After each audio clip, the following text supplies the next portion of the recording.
In today's build, we'll be making a compact bifold wallet. And as always, we want to first get started with beveling and burnishing all of our pieces.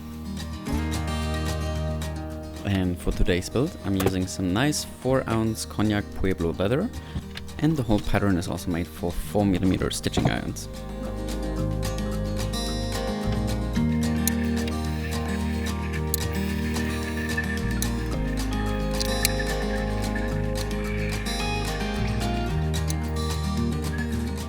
Next up, we want to prepare our coin compartment, and for that I take my ruler and my groove cutter and I line it on the dashes indicated on the pattern, and then we just cut 4 little grooves to make our coin compartment fall a little bit flatter.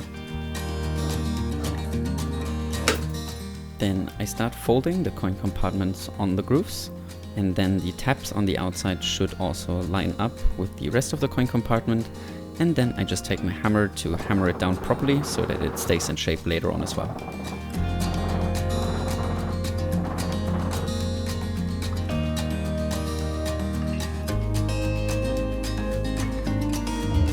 And then we can also already punch the hole for our button. And I did forget to attach the button here, but you probably also want to attach the button already so we don't forget it. And then next up we prepare the card compartment, where I first rough everything up a little bit, and here I'm also adding a welt so I can fit more cards, but this is also optional, but especially if you want to fit a couple more cards in, the welt definitely helps, so it gives a little bit more volume.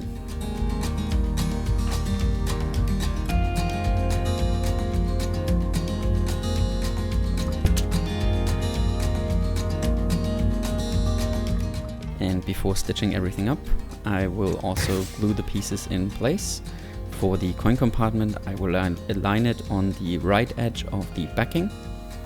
And then I will also add the welt and the card compartment on top of it.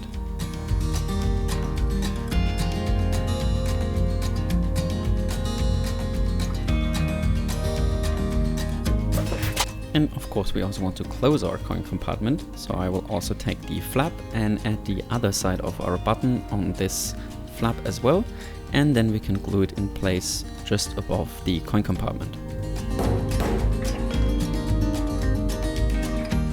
And currently I don't have a die for my buttons, so one neat trick that I also found is I just take a screwdriver, put it on top of my button, and then make 2 indents on the button, so that when I tap it down next, it will fall into 4 pieces that I can then press down evenly, so the button is nice and secure. And just like with the other pieces, then we can glue this in place, and then we can finally start stitching up some of the pieces.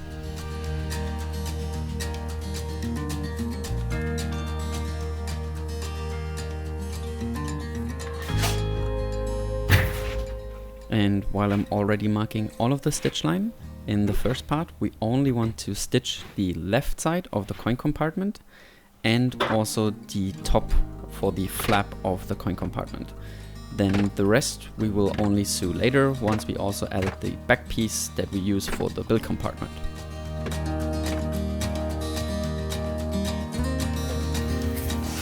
And then after we stitched up those 2 stitch lines, then we can also take our backing and we want to glue it together with the other main piece. And here we want to start assembling it from the outside, because there will be some left over in the middle, which will form the small bump that is basically needed so the wallet folds open and closes properly. But once that is glued together and in place, then we can also start punching the rest of our stitch line all around our wallet and sew this up as well.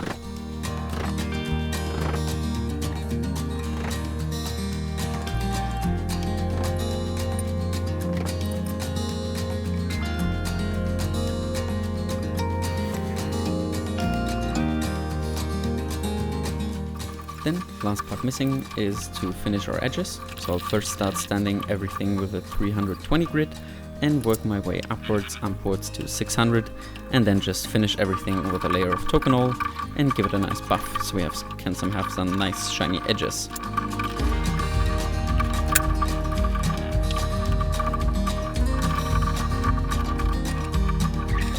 And there we have it, a super neat compact bifold wallet.